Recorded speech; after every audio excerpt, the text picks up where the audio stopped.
18তম আইপিএলের শুরুটা জয় দিয়ে করতে পারেনি রাজস্থান রয়্যালস ও কলকাতা নাইট রাইডার্স। এ বুধবার রাতে কোন দল করবে বাজিমাত?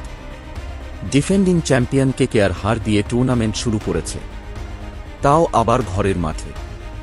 লড়াই হলে ম্যাচটা তবু ইতিবাচক দিক হয়ে থাকত। আরসিবি কার্যত একতরফা জয় ছিনিয়ে নিয়েছে। অন্যদিকে রাজস্থান রয়্যালসও প্রথম ম্যাচে হেরেছে সানরাইজার্স হায়দরাবাদের কাছে। ইন্ডিয়ান প্রিমিয়ার লিগে আজ কি বদলার ম্যাচ, কিন্তু কার কাছে? একটা বিষয় কিন্তু ভোলার নয়, রিটেনশন। কলকাতা নাইট রাইডার্স কোটার 6 জন প্লেয়ারকেই রিটেন করেছিল, কিন্তু তাতে জায়গা হয়নি নীতিশ রানা।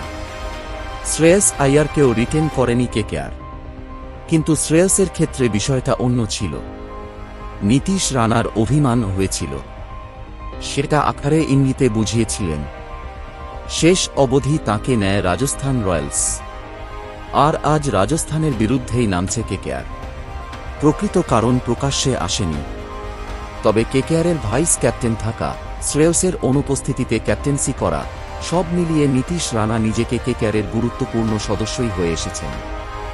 যদিও তাঁকে রিটেন করা দূর অস্ত, মেগা অকশনেও নেওয়ার জন্য ঝাঁপায়নি। কেকেআর অল আউট ঝাঁপিয়েছিল ভেঙ্কটেশ আইয়ারকে নিতে, তাঁকেই এবার ভাইস ক্যাপ্টেনও করা হয়েছে। দুর্দলের লড়াইয়ের মাঝে যেন নীতিশ রানা বনাম ভেঙ্কটেশ আইয়ারের ব্যক্তিগত দ্বৈরথ কাজ করবে। দুজনেই 4 নম্বরে ব্যাট করতে নামবেন, কিন্তু পজিটিভ দিক শুধুমাত্র ব্যাটার হিসেবে খেলা সঞ্জু স্যামসনের বড় রান এবং লোয়ার অর্ডারে ধ্রুব জুরেলের অনবদ্য ইনিংস। ফলে টপ অর্ডার সাফল্য পেলে এবং মিডল অর্ডারও সহযোগিতা করলে কেকেআরের চাপ বাড়বে।